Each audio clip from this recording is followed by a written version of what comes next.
I want to bring playfulness to more of my life. And it's like in business, like it's so hard. I'm trying to figure out like, why is it so hard? I think where I'm at right now is I do not have the privilege right now of being a pure artist. I feel like I walk the line a little bit. I like playing by the rules. I actually do. But I also can't just play. Then I get like claustrophobic. This is a conversation with Mara Measor. Mara is a brand designer, mother, and singer-songwriter. She was also the co-founder of a boutique creative agency we ran together in Harlem for 6 years. We chat about experimental content, work ethic, and being both artists and entrepreneurs. Welcome to Solopreneur Playground Talks, where we explore the intersection of work and play. To get involved, visit solopreneurplayground.com. Let's hear from Mara. Would you be willing to indulge me in a super bad pitch? I have not heard anyone do this, so I'm really curious. Yeah, I'm just trying to think. Should I do it for Right, for music? music or Should I for do it no, for do design it for for branding and Sunbird? design for small Yeah, businesses. yeah. So I'm a small business Okay. owner and I'm like, Mara, I'd love to work with you. And you do not want to work with me and you are trying to make me run for the hills. What do you say? Okay. But you're still being honest or, true. Okay. Honest but repelling. Exactly. Okay. Exactly. Here Repel I me. go. Um, I work with small businesses, and I do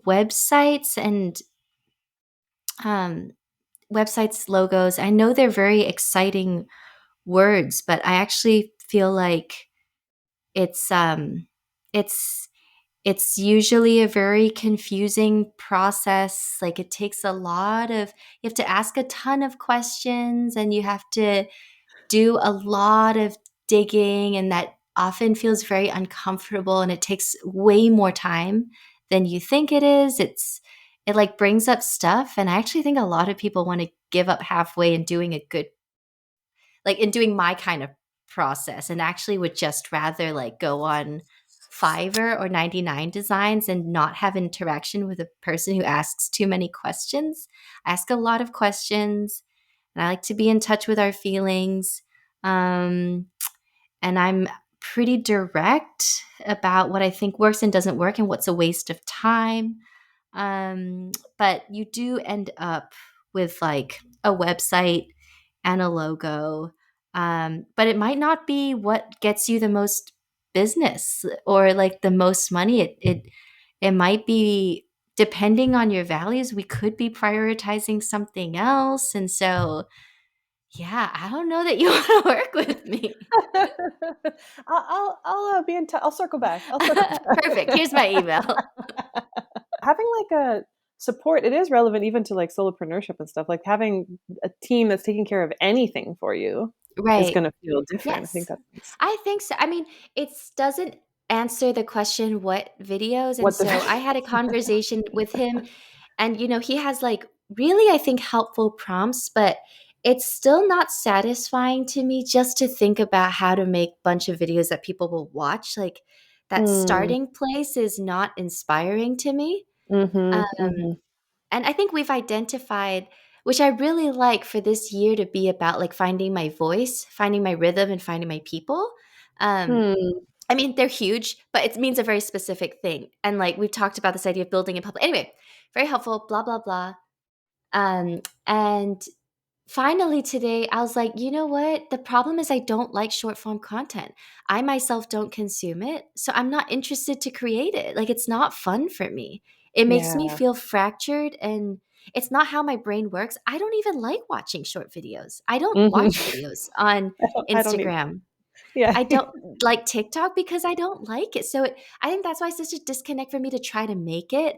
But then I was like, oh, I've wanted to do a podcast for years and years. And I've done episodes, recorded them on and off, but I never can go all the way. But today I feel like I came up with an idea, and I'm going to try.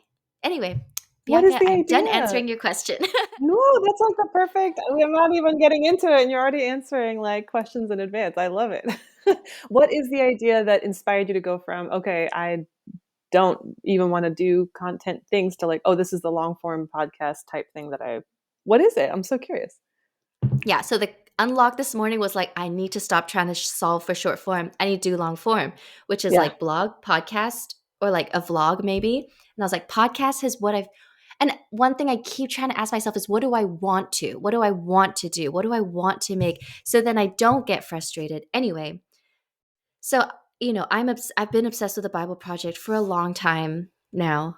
It's changing the way I understand the Bible, and like I'm writing more and more in response to the Bible, and I've just become more. And Kurt Thompson, who is another person that's been a Mm, huge source of inspiration for me, he talks so much about trying to incorporate your left brain and right brain in the world, which mm. in how you process things and how you experience things. And I'm also in I such love that. agreement with that. So then So I feel intimate. like, oh, I think what I'm about is trying to help people experience the Bible with their right brain.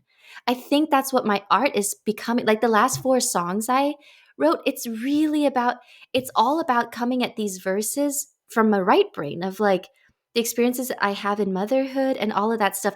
That's like those four songs are extremely biblical. They are as biblical as in taken from the Bible. Like it's all like it's there's one of them literally is quoting paraphrased and reimagined verses. But so the idea, the form is basically I'm going to start from Genesis 1:1. I'm going to read as many verses as is enough to inspire me to write a song. So I'm going to read the first one, and I've written a bunch of these songs already. So it'll be read Genesis verse 1 to 3, and then I'm going to say a prayer, and then I'm going to talk about what I see in the what jumps out at me in the verses, and I'm going to sing a song in like a stripped down way. And I think how I hope it's used, which is another thing I myself keep searching for, is some 5 to 10 minute thing in the morning to start my day like creatively, um, like biblically, because the Bible, I feel like, thanks to the Bible Project, has become so inspiring to me again. But I don't like most devotionals, but I'm dying for devotionals, which is to me just this idea of every day, like what's forming you. And so, yeah, I'm answering your question, I think, multiple times over, but that's the idea. Like that's the kind of the so basically the Bible and then an immediate right brain, which is like communicating with, I think, one of the core authors of it. I think it's also the humans, but God. And then just what I notice, and then the song that comes from it. And I'm gonna try really hard to not be intense about the song. Like some of it is Mm, not, really I don't simple, think I'm just ever like, gonna record them and release them, but it's just gonna be a response. Um, yeah. so it's basically a devotional. What a beautiful continuation of what I've seen you do. I mean, even since college, like I know you've worked on devotionals, even as a graphic Yeah. designer, and then as a Yes. writer, and then to have, and then this last year with the, or the last 2 years, I guess, with the oh my gosh, I'm blanking on the platform that you Patreon. Yes. You've been sharing your process basically in Yeah. public or with like fans.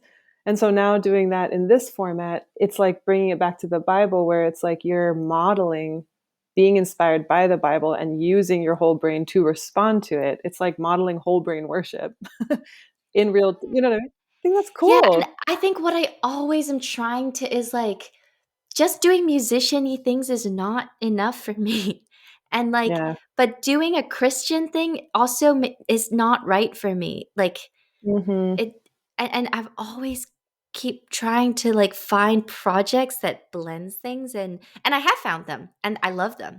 And this is, I feel like, the one I wanna try for this year, which takes down the pressure of another batch of songs that I then, like, produce and, like, spend all this time alone on and then put out.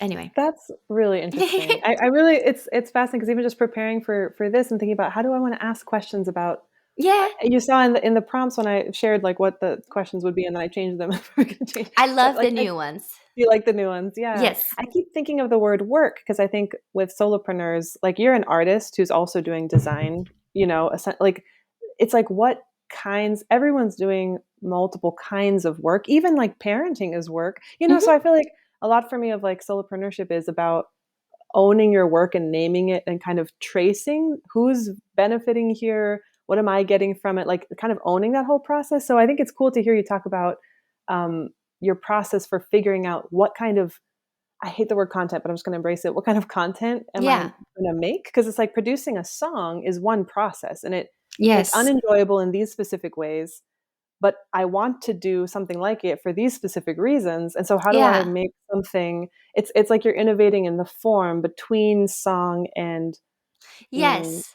podcast or whatever. Like you're, innovating in that space. And it's like, it's a different set of questions, I think, when you're like, what do I want to do? And then you put it out and you're like, I will figure out how to make this valuable to other people and maybe how to monetize it, Mhm. make it more valuable to myself in this way. But like starting with the inspiration of what do I wish were in the world and what do I want to contribute? Like what space do I want to play in? Like I just hear you doing that work. And I think it's fascinating to hear this new, having seen, I guess, like the last 12 years, like this new iteration of you processing that and like coming up with that. I just think it's exciting. What a cool timing that this morning you had that, like, wait a second. No. That's And then awesome. I was like, "Oh, Bianca's using Zencaster." So there's this other one that's been Yeah, recommended to me. I don't know if you looked at Riverside. So I was just comparing them. It's just funny. it's Um, very funny. I hate comparing tools. So my collaborator on the playground for the last year, who's mhm. been very patiently working through what are we doing here? Like, what is this playground Sure. thing? He loves comparing tools, and he's like a developer and like understands. So he gets in. So he was the one who recommended Zencaster and gave me a rundown of all the other Yeah. ones. And it's funny because I'm just like, which one is it? I Cool. don't get. Just tell me which one. Yeah. Not in the sense of I'm impatient, but just like I'm so glad someone else is Yeah. doing this work because I Yes. really don't the process of reading through reviews. So yeah. I've gotten into it, I think, from the process of building my home studio, needing to get a mic, audio Yeah. interface, studio monitors. There's 1,000. I think what I've come up the way I navigate that is I have to find the 3 features that matter to me and only look at that, versus looking at who's Ooh, offering what and evaluating the whole list. Like, it has to be like, for me, ease of use is actually higher often than quality, which is same. really helpful to know because most people think about quality in terms of sound, especially for musicians. But I'm like, ooh, not to me. And then for this, because I do want to play around with social media. And I do think it's a short form world. So I was looking at the feature. There are these ones that AI generates, these 30-second clips that you can then use. So that was the feature I'm looking for. Um, Yeah. Would you count anyway, that under ease of use, or is that like a separate, no, like, that's another building one. system? Yeah. I That think was like a specific distinguishing the thing I want 3 to. features. Yeah. Yeah. Yeah. And then you And it could look be across one. that. Yeah. Could be, But like right. one 1 to to three, 3? not more 1 than to three. 3. I feel like, yeah. Yeah. I feel like some people could handle 5. It just increases the complexity a lot, Yes. but I feel like, yeah. I think the more engineering you are, the more of these data points like you can hold. I can't hold Yes. that much. I'm the same. Yep. I am the same. Yeah, I think it Yes. is there's something about that. That's so interesting. You know what that actually makes me think of with like the lean process, the way I've learned it. It's Mhm. the process in terms of trying to figure out what someone wants, getting to those 1 to 3 things. And I also think of like KPIs in business, like 1 to 3, there's something about like 1 to 3, like if you can manage finding the 1 to 3 things that are most important and name them, accurately, Mhm. like there's some kind of Yes. prioritization magic that happens in your brain where Yes. it's like, all right, we can do this. Like I have clarity. Yeah. Yeah, and I often think like kudos to the one who keeps landing on just one. It's so hard for me, Yeah. I but I think it's think an it's great when you. unusual. You think you but is one ever really, I don't know, I have a hard time as I've been trying to actually Yeah. do that more regularly, I find it hard. I've only ever been able to do 2 at minimum, where there's like an Yeah. interplay Yeah, between yeah, 2 yeah. things, otherwise it just Yeah. doesn't feel like I'm getting the whole picture, Yeah. but at the same time, I think for taking a step, like what's the next step? Sometimes that's helpful to Yeah. simplify to like what's the most important. I'm just going to take the step. But if you're trying to build a bigger process or system, I find it's really hard to focus on just the one. I mean, one doesn't tell I a totally story, agree. Yeah, I I feel the totally same. agree. Yeah, It's sometimes in the interplay that you are yeah, like a new thing emerges. I think it depends what exactly you're talking. Like if it's it does, of adjectives, course. if it's a product, if it's like I Yeah, think if you yeah, can yeah. just do one product, yay. Is Yes. Oh, no, sort of what that I is mean. Yeah, yeah, yeah. yes. Yeah, no, as far as, like, communicating to other people, yeah, like, less is more, like, when it Yeah. comes to, like, building a business or a Yes. marketing thing, yeah, for sure. Then Yeah. less is more for sure. Um, oh, that's so interesting. Man, that makes my brain go so many places. Oh Let my me try gosh, to I wait. feel like I wanna talk to you for so long because one of the things I want to do with this well, okay, just a few other things, and then Bianca, Tell stop me me. if it's time to just switch No. gears. I'm ready to go. Like, I think another thing I keep playing with is this, entrepreneur versus artist, and I Yes. think the line is Tell me more. blurred. It's so blurred. It's so Yeah, blurred, and I think it's especially in silly. content world. Mhm. Like, I don't know if you saw the clip I sent you of Rick Rubin, who is a music producer who's done a lot of, but he went like a strict artist, purist. Uh, he I don't know if you saw it, but it's like a 30s to one I think minute I did. thing. He talks about, you can't be creating for other people, and like it's I there's I really agree with him for one part of it. For one part of my process where I'm like, there's this artist part of me that's like, yes, like that is unlocking something for me because I keep in when I'm writing songs, I'm having that thought. And I don't think that thought is helpful when I'm writing a song. But then when I'm thinking about like, okay, where do I want to be as a musician in 1 year?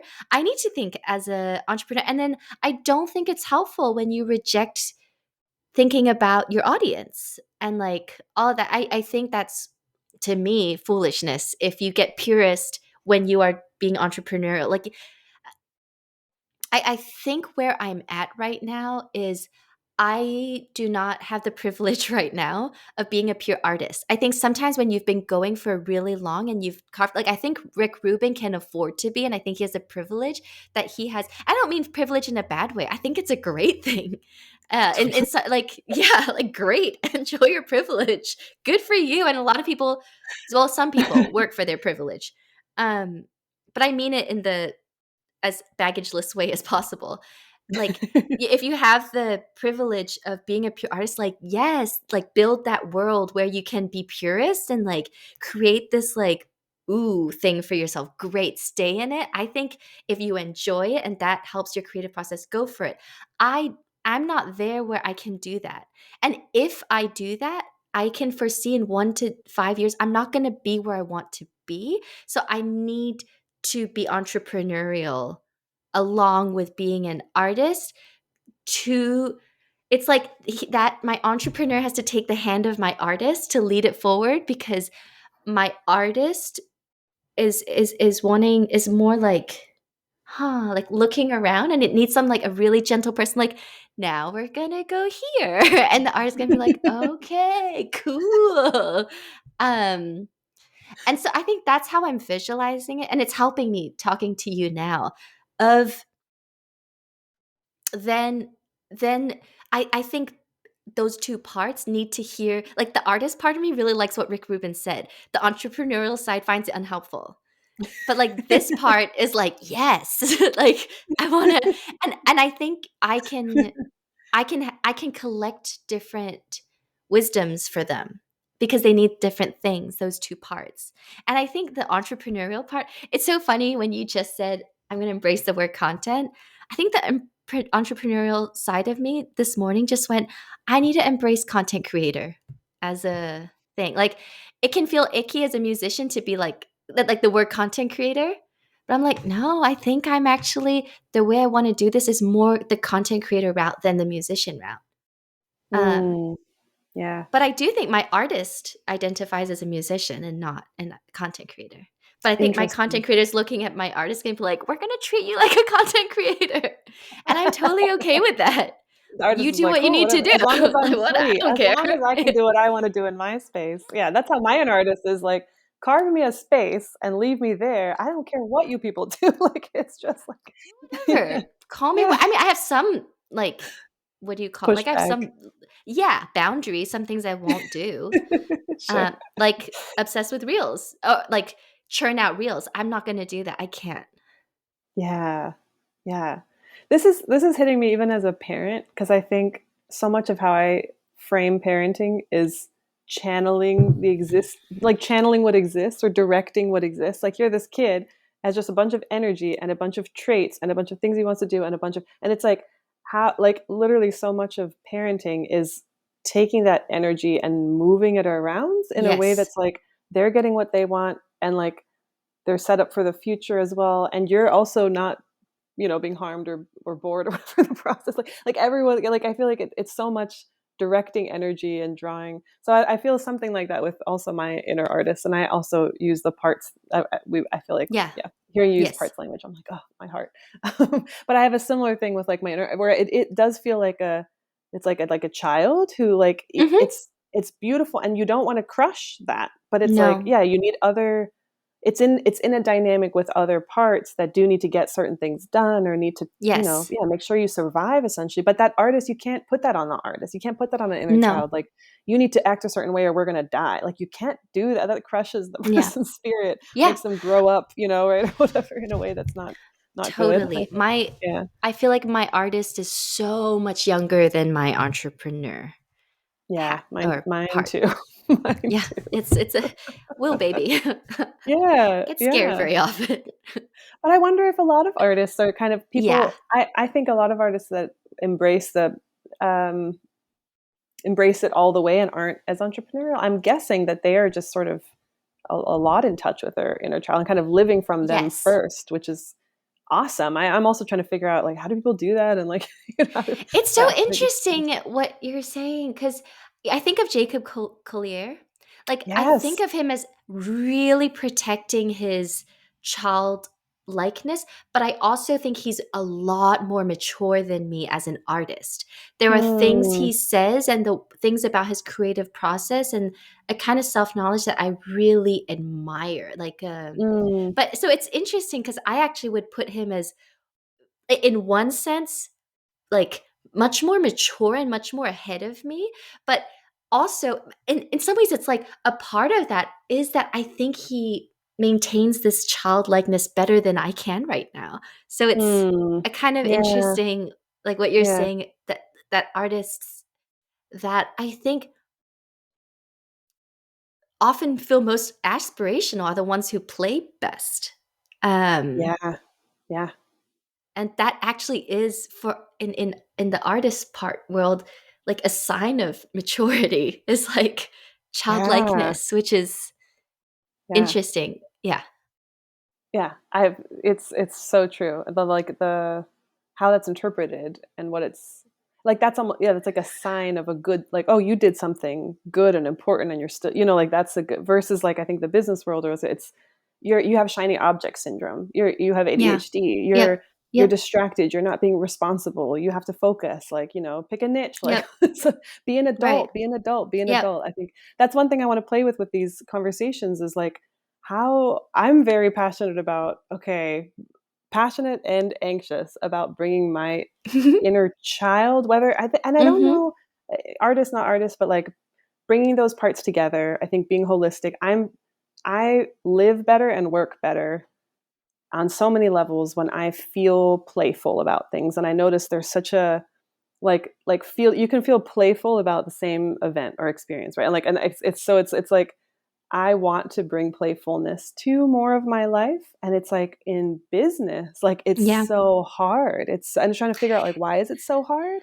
Like so in arts, yeah, it's like it's a value, or like it's clear that there's a Right. connection between your success and your playfulness. It's absolutely Yep. like essential, sort of, creativity and play, I feel like are linked very well in people's mind. Yeah. But with business, it's something different. I feel like that really, I know you're just talking about the artist entrepreneur relationship. It's a Yeah. really fraught one, I think. Yes. Yeah, I think yeah. so.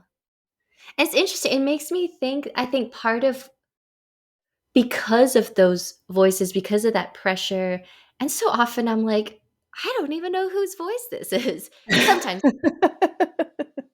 that's a loud voice that I truly don't know where it comes from.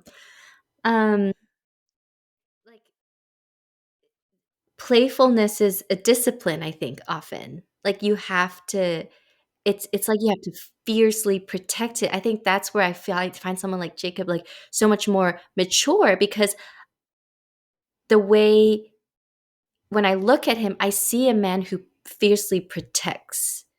his, like, just the way he dresses, the way he talks, the way he puts out, like, things that come, I'm like, it feels like the fountain. It's well built, well protected, and that to me is the sign of the that yeah, that maturity, and it's yeah, yeah. It makes me think, well, like, wonder about, um like, when I think about Rick Rubin, sorry, the all music people, because I feel like those are the people I look into more and listen to more conversations from. Um, I don't know that when he talks, he doesn't give me the sense that he wears the entrepreneurial hat ever. From the He doesn't need to. To your point about privilege, he doesn't. Yeah. exactly. I can't tell about Jacob how, if he does. I don't know. I'd be so curious if you one day you have a conversation with him to, like, Oh, explore. that'd be cool. Yeah. Oh, I Does he feel like ever he think would be a about? great person to talk Solopreneur Playground with. For Um, sure, for sure. You actually make me think of this. I think I mentioned to you there's a woman that wrote a book, a comedian who wrote a book called How to Be Alone. But uh, I'm thinking of like, oh man, she'd be a great guest too because she's yeah actively putting like she's the solopreneur, right? Like there's, most artists are solopreneurs and they have to wear that hat. Um, mhm. I think you know what Rick Rubin reminds me of just from because Jacob Collier, I believe he had like a viral video because I remember seeing some clip of him being like, I had no idea when I put this video up of me singing all the different parts 5 years ago, whatever, that would be such a big thing. And it changed his whole career and his whole trajectory. He Like got it, discovered by Quincy Jones, who took him Quincy into a Jones. Quincy Jones program. So he was one of Got Quincy it. Jones, not scholar, but, like, Like a I don't know if mentee. protege, maybe, yeah, I think mentee maybe is a bit Mm-hmm. Mm-hmm. right, and then that, I think, changed his life, being a part of that, so I feel like he owes a lot to Uh, Quincy. I think he what's this talks about owing a video? lot I to Quincy remember. Jones. Was there a It's one video that that, he was harmonizing, like, yeah, and 8 Quincy different. Jones found him through that video? Yes. Is that? Yeah, yeah, Yes, yeah. I think so. Yeah, yeah, I think that's interesting because I think what it makes me think of the Rick Rubin story is like, and I see this with clients too, where if you're because I started out, I left college and I was like, what am I going to do? And it's always like I didn't enter at any point a world in which I had a clear skill that I was being validated for Mhm.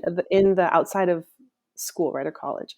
But I find that people that do so, like you hone a very specific skill that like is performable. Like you put like you Mhm. make a video and you're like, here I can harmonize, right? Or like you're Yep. in a workplace and you're like you fundraise really well, you know, and you Yep. like you for a nonprofit you like are excel at fundraising. 10 years you build a career on like fundraising. It's a very specific skill that has like really clear outcomes that you can measure.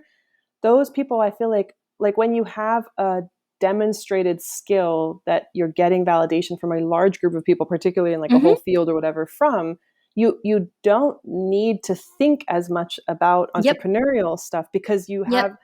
it's like starting out with like a trust fund or like a like your parents give you a bunch of money to like start a business. I think it's something equivalent where it's like if you start with like I don't know what my skills are, I don't know what I'm like, you're learning everything from scratch and you don't have a community of people or like our whole industry, you don't have a reputation that's already built. Like a lot of people take their reputation and then turn it into money basically, right? Like by Yep. being known in other ways for this thing that they're already known Yep. for.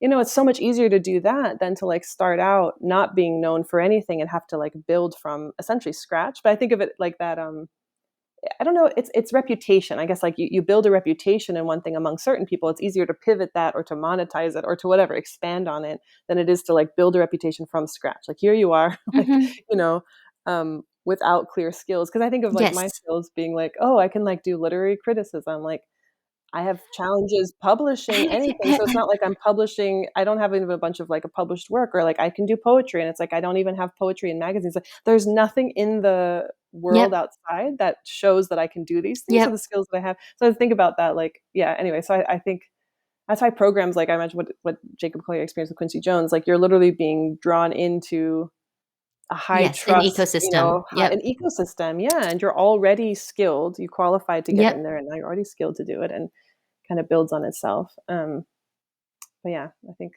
this is fascinating to think about in terms of music. It's very, very cool. I like all these examples.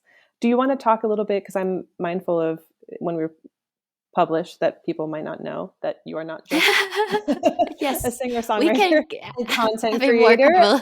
formal conversation if needed. Not at all, not at all. I actually feel like, yeah, the goal is to enjoy it and like talk about things that matter to us and are alive for us now. So you're already doing that. What we don't need to shift it. But I do want to, I'm curious, entrepreneur, artist parts of you, where does the designer fit in? Is that the entrepreneur? Is that like how does your design work fit that ecosystem inside Yeah. yourself? It's so funny. I'm not going to answer your question properly.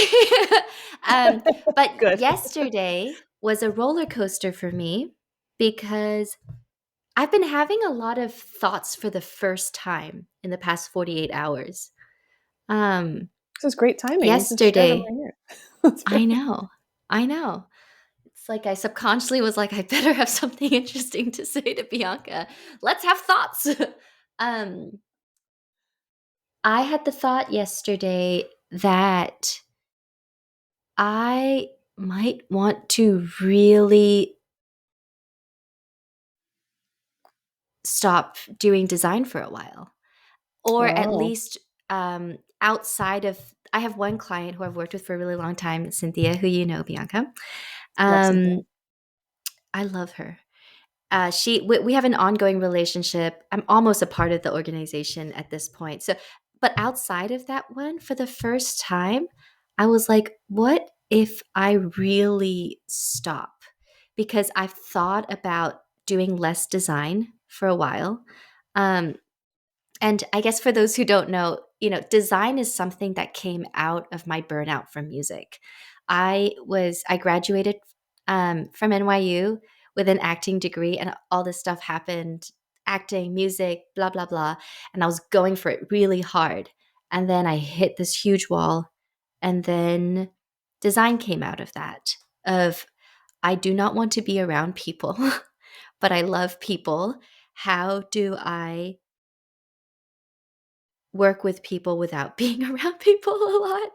Um, and um, and also, I feel like I've been going into the well of like what I want to say, what I want to be, what I want to sound like, what I want to look like.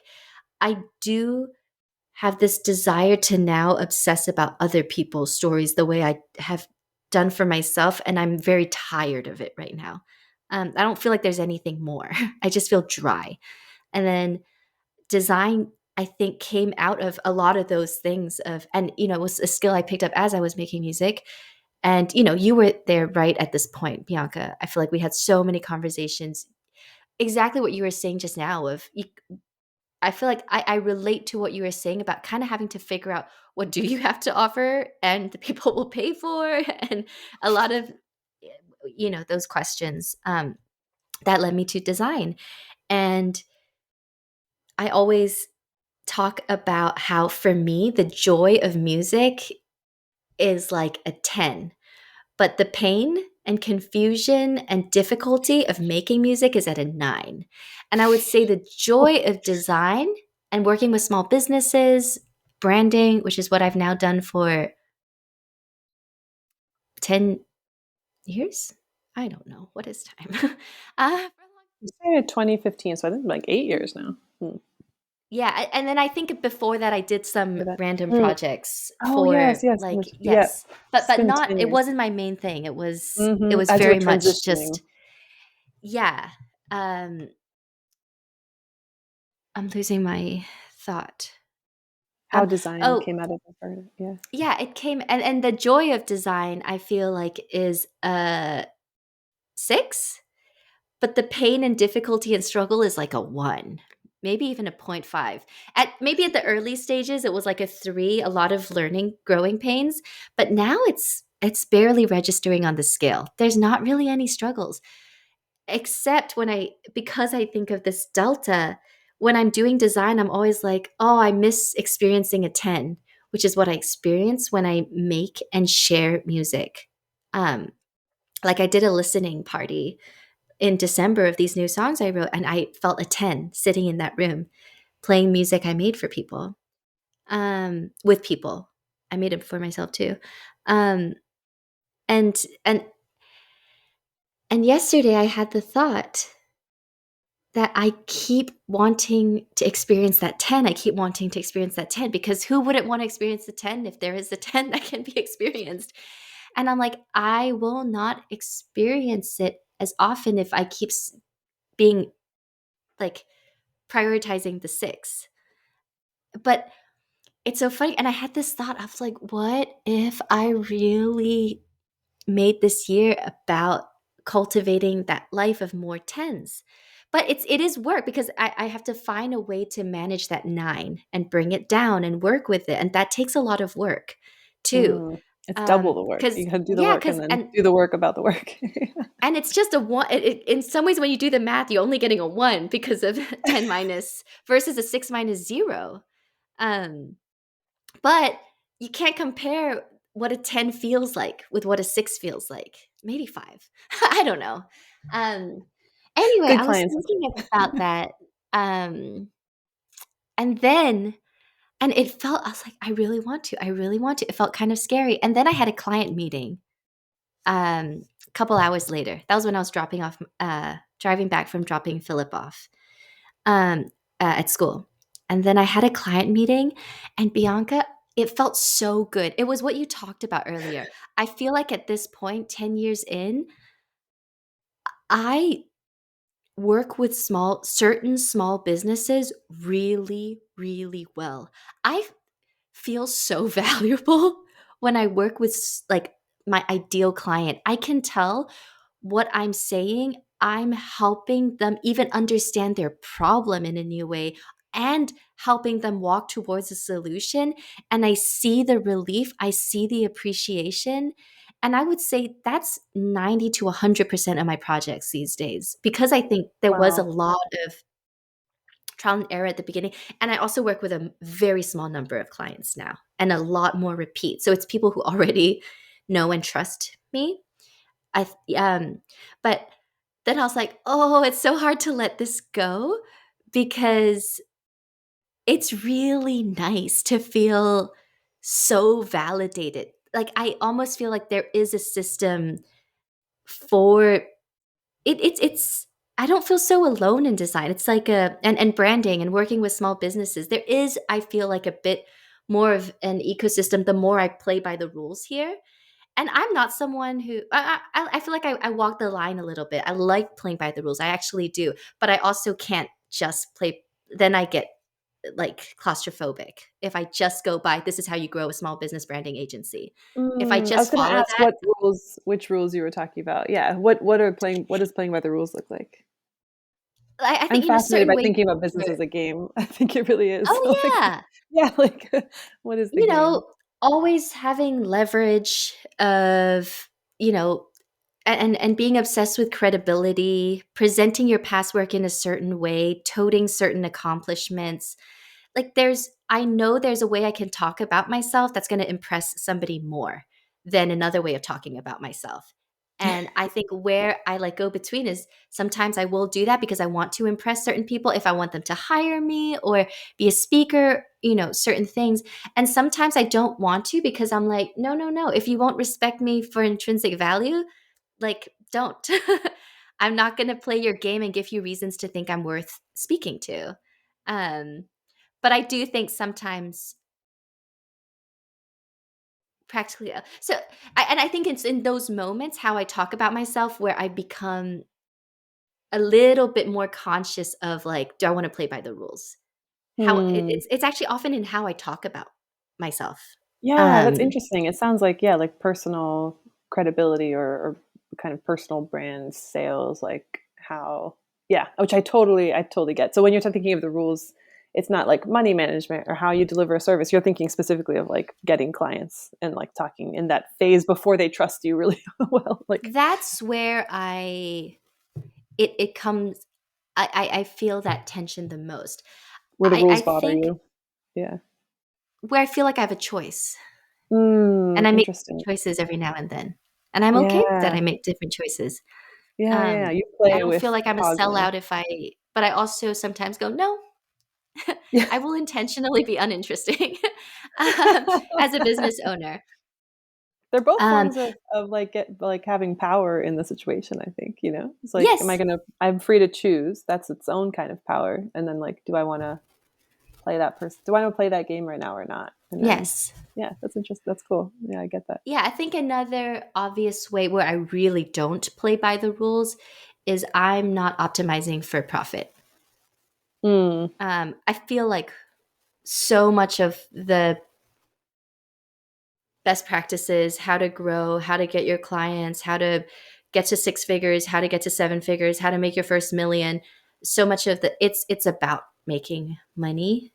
And then to do that, this is how you need to package your products, and this is how retainers are great, and this is great, and this is way to package. And no, that's not true. There is a way in which I do play by the rules where I've gotten better at charging. Um, People more and all of that stuff. But so I think I leave a lot of money on the table relative mm, to what I take, which is not that much, but because it's not that much relatively, it's a lot. And I'm okay with that. hmm. I prefer what I'm choosing What is over the choice money. that you're doing over? Because you mentioned profit and now money, like, so kind of revenue and profit both. What is there something you're optimizing for, or is it more like the two to three things that we were talking about earlier? Peace of mind for me is what I optimize for the most. And I think if you're just strictly going at growing a business, I'm not sure peace of mind is something that should be, top value. Like, I don't know that a large corporation ever wants to, that's a hyper growth focus, and sometimes to their detriment. I'm not sure that they most prioritize in finding a CEO who's like really, really about having peace of mind, like Mm, where values and ethics is of absolute utmost important, and what is the meaning behind everything, like an introspective. I'm not sure an organization would look for that as like, I think they can look for experience. What have they scaled? How have they grown?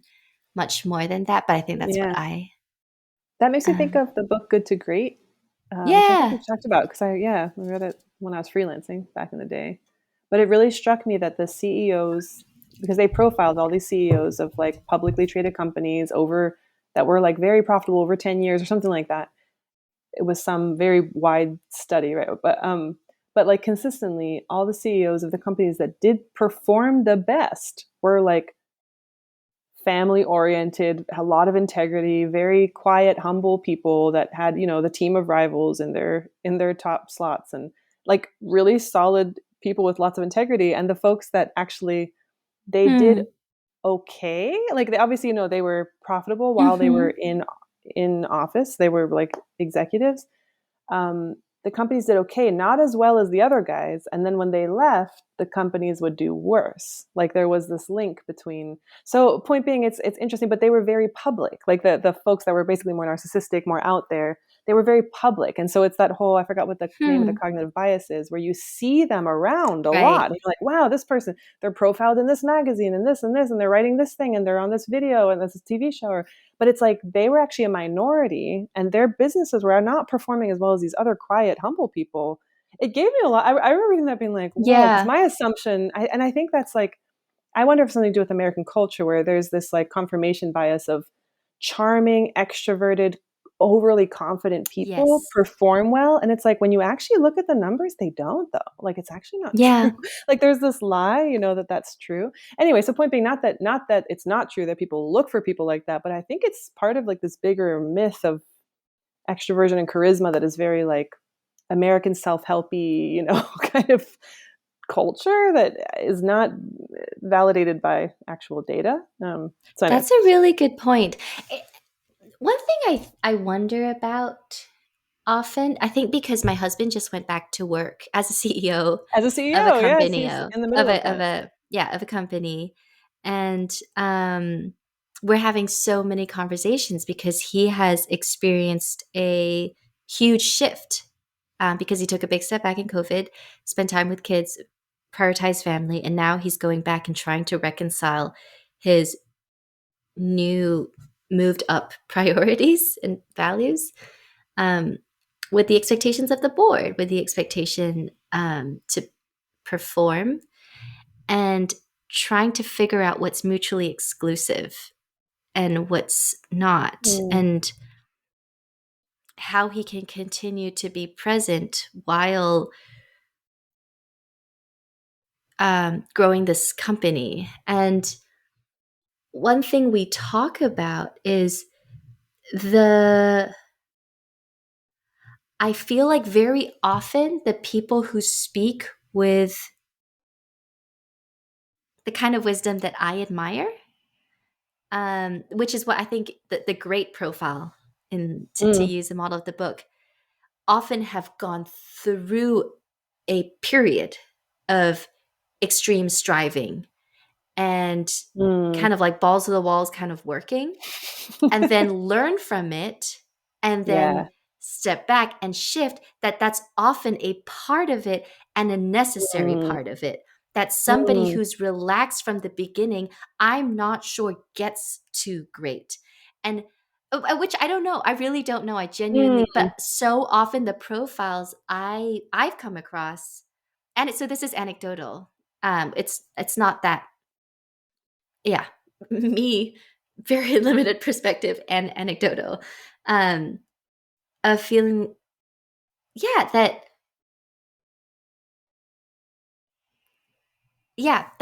that I wonder if a lot of, yeah, that profile just has a period of workaholism, or what it is, like obsession of like taking things to, and that's a part of where they get to the other side of more integrity, more this, but like it is actually a part of it that they had that. Does that make sense what I'm saying? It totally makes sense. I do wonder because they didn't go into the histories, in the book. I don't remember that being part of like the study, like what the history of the CEOs that performed well, that were humble and, had boundaries and all that kind of stuff, emotionally intelligent, basically, and like balanced Yeah. in that way.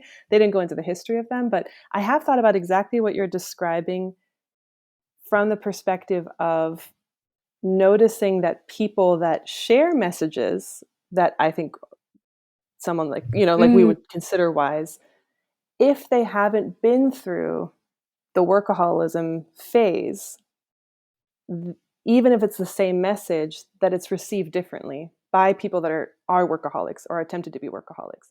Like what you're saying, like I wonder because I've noticed that, and that's without the context of I don't know what the stories are behind. So if someone says I was a workaholic and now I'm not, I just know like that person, if it's just absent from the story and it's the same wisdom, it doesn't. I feel like yeah. it feels, and again, Yeah. like my intuition is that it's another cultural thing where it's like almost Yes. like you're allowed to, if you can prove that you are like Yes. one of us and you burn out or you but you have to put in the time. It's a little bit like I often think of like hazing, like in colleges or something, where it's like you have to be the fresh, you have to go through what we went through and then I'll listen to you, which some of that is just human, and it's like, it's harder to understand someone that's doesn't have the same story as you. You know what I mean? Like it takes a little bit more effort or whatever to understand someone that's you don't identify with as much.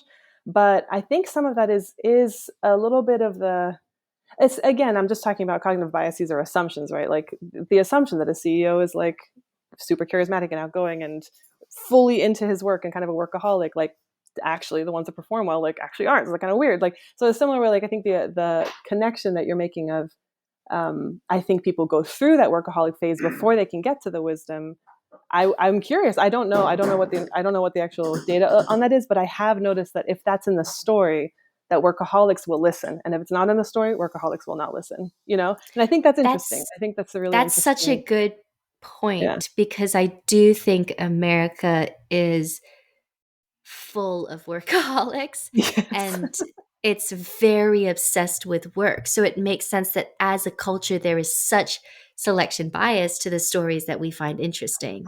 Yeah, Um, exactly. and Or I'll like say valid, right? Like authoritative. Like if yes. you haven't been through that, either you don't know or you can't speak to it versus like being on the outside and being like, I don't think this is good. And you're saying it for the same message or the same reasons or the same whatever, but it's like, it just comes with a different, um,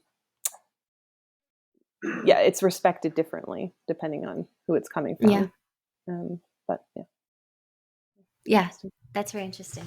Yeah. I mean, I do feel like this is an area that I very limited perspective on. But just from, journeying with my husband, and I would say we both have a workaholic tendency. So we have these conversations to figure out a better way of being, Yeah. and what that It's looks like. hard not to be. It's hard not to be. It's like, yeah, it's hard in this culture. It's hard not to be. I think it's really tricky. Yeah, right. Because Yeah. I think Hong Kong, as much, if not more, than um, America. I think if you purely look at hours, I think Hong Kong could be more egregious than New York, and those were the two cities I've lived in the most. And so Yeah. I feel like the Chinese work ethic, which is something that is so, you know, threaded into, you know, ancient myths. And Mhm. because I think you can tell so much from like the myths that a culture tell, like, oh wow, this has been, encoding us for One thousands of years. example that's burned into Mhm. my brain, one of my first clients, Julian Hahn, do you remember me? I've Yes, told you about him. yes, Yeah, I was helping him write his memoir. Super fun. He was actually very instrumental in my path, my career path.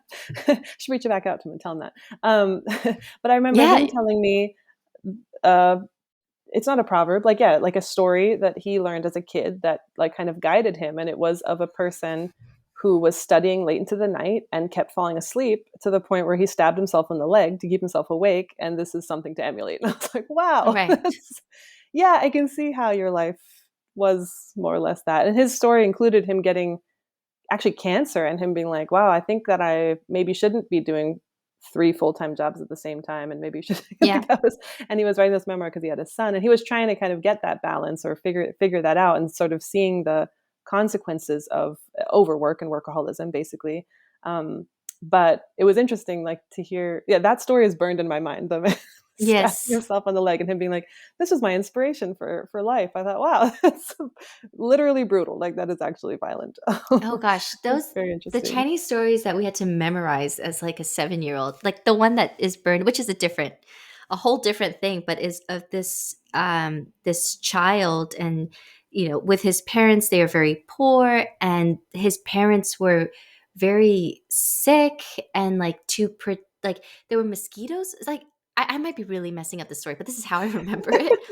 Um, but to protect his parents from getting eaten by mosquitoes, he himself went out naked and like to get bitten by all the mosquitoes. I think he died or something. This is like one of the ancient stories of like, and Wow. I mean, that's a huge, huge, huge part of, I would say, traditional Chinese culture is the filial piety piece, which is a whole different thing. But that is, I won't say I looked up to that, and I was more like, huh, I don't know. What if you Because I put in think a screen door?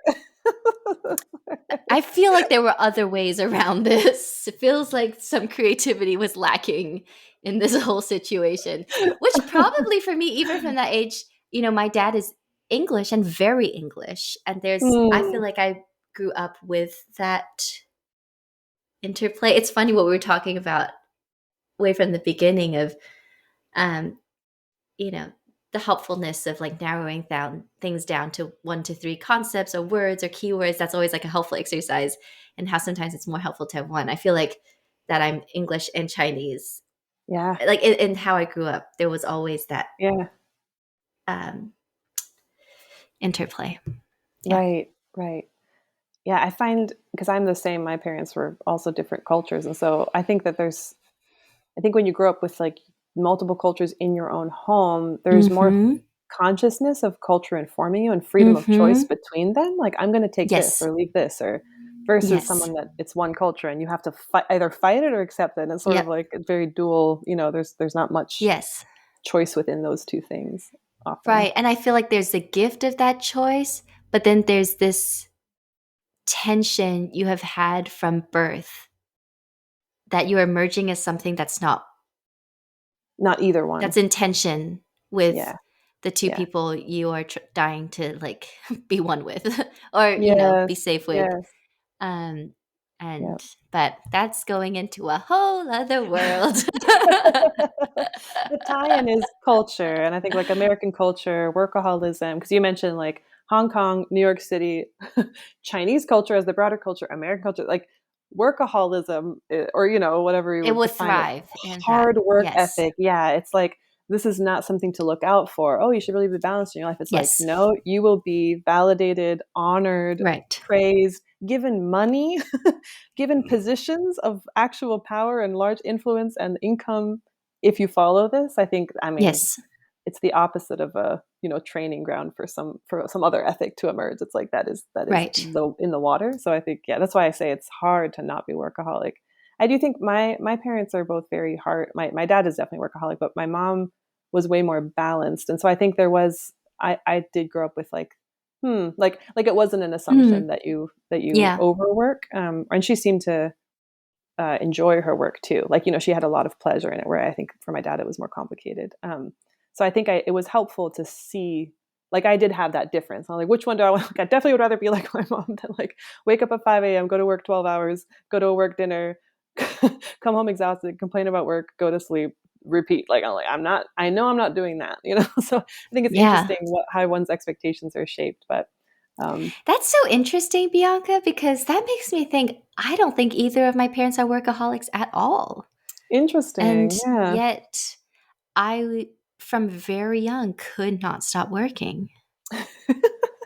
Very, very young. Fascinating. Well, Yeah. actually, no, that's not. Yeah, at some point, maybe actually more in my teens. I think it's something. Mm, something clicked. Anyway, I will dig into that personally.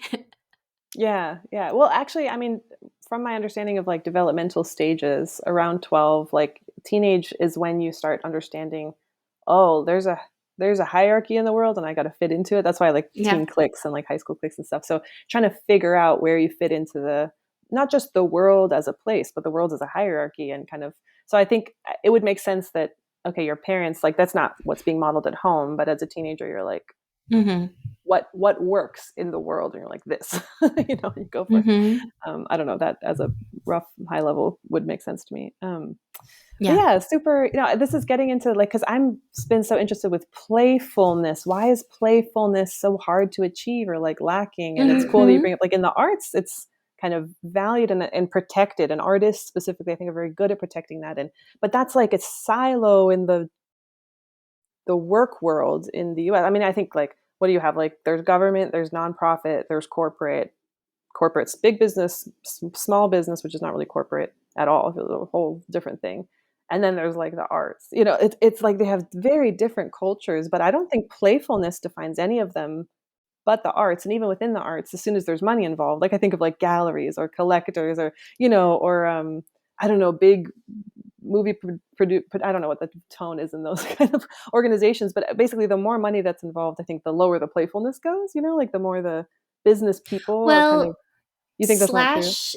Well, no, I think it's true. But another way I would put it is what I find so depressing about this, that potentially about this one part of the music arts industry is when people try to bottle and then Mm, monetize and squeeze like the spark in the other, like people, like someone will come in with a spark and then people will squeeze and squeeze and squeeze and squeeze, and what an what image. that does to that person is kill them. You Hmm. kill that spark, and I think you then kill that person. And I think many artists have died from being squeezed. And I Wow. think that can look like drugs, that can look like partying, that can look like way like a level of promiscuity that is so unhealthy and destructive. Like I think it Yeah. can go though, but to me, There if are they so were in many a healthy stories. system where they were held and the spark was honored and grown or just protected and not squeezed, Yes. you wouldn't see those kinds of No. predictable outcomes, right? No. Yeah, And then I the think that's, cruelty is that we then go, "Oh my gosh, look at these look at them, they're artists. so bad. Oh Yeah. my," like it, like, rehab again, and it's like, please look at how they're getting squeezed. I'm not saying they're perfect. Of course, of Um, course. but Well, gosh, it's such a yucky yeah, thing that cycle. happens very often. Totally. That makes me wonder though, because I know there are, I'm thinking of stats on actually even among entrepreneurs and artists and mental health, like Mhm. definite, like the highest, right, like levels of like mental health issues in those environments. So people, I think basically people doing new things that are risky, right? Basically, like I'm going to create, and Mm. I'm creating new work, like whether that's like a business or it's like, and I'm going to do it. I'm going to take all that risk on myself. Like I feel like it's interesting to me that those, I as someone that has mental health things and is like, I will give up security and predictability, all those things for doing new things. How I interpret that stuff, because I think of like being squeezed, like you have then if people that that are like kind of have that spark and kind of fighting for and like doing stuff in the world, if they're essentially like they have something special, but there's also something more vulnerable about them. Like I think that's Yeah. interesting because that's even more unethical to like squeeze, because it's like Yes. you're not being treated like, I don't know. Yeah. There's something interesting about that dynamic, because I think, yeah, yeah. I don't usually think of artists as like um, needing help, I guess, or being, having challenges. But even what you're just saying about, which I love these metrics, 10 and like, what's the metric for joy, like enjoyment? What's the pain, like joy and pain metrics or something for any given like Mhm. work stream? I think it's interesting, but it's significant to me. Like when you experience these two worlds, there's like the small business world, you're doing branding, you're doing design.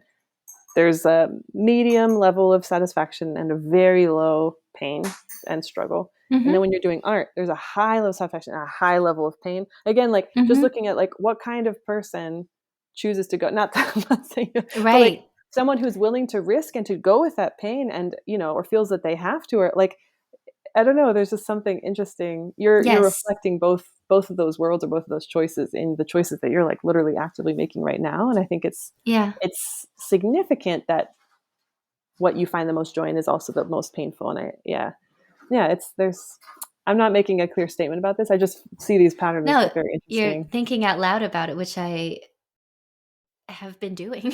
Yeah, Not the out loud part, but yeah, just the chewing thinking part. on these dynamics. And then, wondering, this is something I feel like I've become more and more and more open to. And therefore, I get the gift of quickly seeing it is where I have false dichotomies. Mm, Um, like what parts of that nine just comes from faulty frameworks, and what part of that nine comes from stuff that like that can actually be not that can be dismantled with not that like it might be easier than I think to dismantle it. Easier in yeah. some ways, harder in terms of the commitment to Yes. Yes. dismantling, but in some ways easier in that like no one's like there's no gun pointing in my life, and yet it feels like it. Um Mm. and How do you tease those out? How do you tease those? Where are the false dichotomies? How much control do you have over it mentally, in your life? I think one way I don't exactly remember where this comes from, but there's this idea that, if you ever feel like there are only two options, like I have to either make Mm, art or like be miserable or something like that. Or like I either have to get to 10,000 followers or like I'm never going to get the speaking engagements. And so I have to, or like I have to do this so that I can publish a book. Like whenever we've built something up, like I have, like even right now, but I do think it's a little bit different. But it's possible where when I ask the question, I have to either do design, like I have to either make yeah. money or do music. I have to do either design or this. If ever it's set up to just two options and they both feel, ugh, I think I think that question might be set up wrong then. Mm, I often think almost always think, no, I think there's more options here.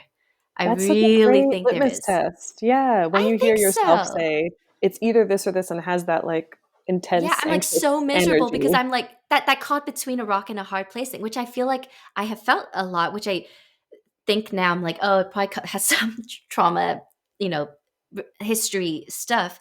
But that kind of like, the whole body tensing up, the like tight chest, the like sick in your stomach because you're never Yeah, going to be happy because you either have to do this or do this. I'm like, yeah, oh, yeah, I don't think so. Um, but then I also, at the same time, that's not to be mistaken with that. Sometimes I do think you have to make a choice, but I sure. think it can feel different. Like right now, I am coming to, you know what? I think if I want to create more, make more music this year, if I want to start having the opportunities in the music world that I want to have, I think I have to spend less hours on design. Like that's just reality. I cannot, this Yeah. past month in I'm a mother of two and they're young, and this past 30 days I had 4 days of regular programming because there was a snowstorm here. There was school was canceled for 6.5 days. And beginning of the year there was no school and all kinds of things, sicknesses. So I had 4 half days. And because I have clients, it all went to doing client work because that is where I make commitments. And then so now I have this reflection of, hey, if I set up that right now, number one goes to my kids. If school is canceled, if they're sick, everything will get dropped because they are my number one right now because they are helpless. They need me, and I decided to have them, and so they get the top. They get my top layer. I want music to be my next layer, and I've wanted that for a long time, but I keep making design and branding and small business work my second layer because it makes me feel like I have value. It feels safe. It feels and it's not even not a lot of these feelings aren't bad things. I feel like I make a difference. Like I clients send me messages that no listener of mine has ever sent me.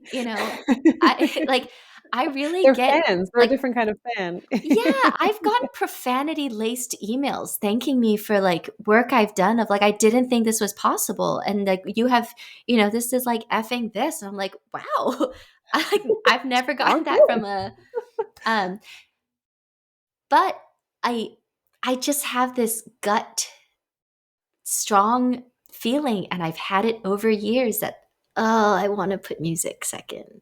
Hmm, Um, and so I feel like I am needing to make some choices. Anyway, that's just to say they can feel similar, but that hmm, to me is a very different type of decision making than like, oh my gosh, I will never be a successful mission like this unless I do this or blah blah blah. Like that, and I think I can tell the difference by my body, how it's reacting to that question. If I hmm, feel choked, if I feel claustrophobic, if I get dark and despairy, it's a false dichotomy that I hmm. sometimes can fix on my own, but sometimes need to talk to a few people and be like, oh, there's so many more options here. Totally, totally. Black and white thinking is like a Yeah, official symptom of yeah, like trauma. So I think yeah, it's basically like, oh, I'm noticing that I'm sort of acting like someone who's traumatized and like in a lot of stress. And it's like, okay, this might not be right.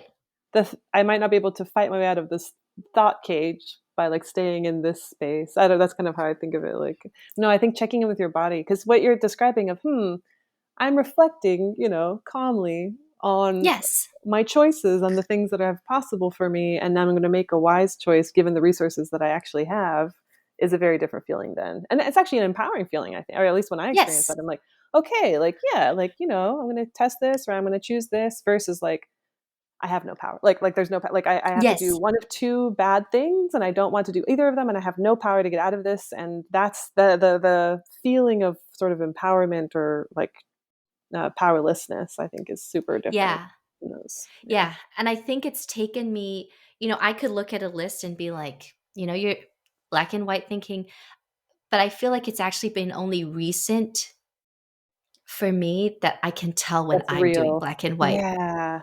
Tell from thinking, the which, inside, that's huge. yeah, Yeah. Tell while it's versus, happening? That's a pretty big skill. well, not usually like a while into it. I'll be like, wait a minute. Got me again. Darn it. Wasted 2 days on that question. Anyway. I've wasted years on questions like that. No, I know. 2 days is some of the much smaller questions. No, that's a super helpful. I think what I'm gonna take away from this as far as like actual tools is that like I've never put it so clearly. Like, yeah, like there's like when I'm feeling like there's only these two choices, I'm literally thinking of something that happened this morning that I have that thought about. So I'm like that's gonna stick with me. And then this idea of like a metric for um like how much joy versus pain something can give you, and then looking at the difference and then the amount, because yeah, do you want the difference of one but it has a lot of both, or do you want, I think I can also filter a lot of my decisions or thinking through making choices like that but not having it so clear. So I'm going to use those two like mental models as tools from now on. If you don't mind, Yeah. I'll take those as Take them, things, girl. take them, put them in my tool belt, sticking them out away. If you will indulge me, there are two things that I had planned to like do that I want to see if they're fun. I just want to see if they're fun. And Yes. it's the Go word for it. association Yep. and the tell your bio or your like pitch in the worst possible way, which is going to be great for you because you're not trying to look for more small business work. So who cares? No. Like, you have absolutely no, this would be like your artist is like probably like, yeah, let's do that. So I want to do those two things as an experiment really before we officially Yes. end. So do you mind starting with word association? Yes. Okay. All right. So I have 10 words here. Some of them do with business. Okay.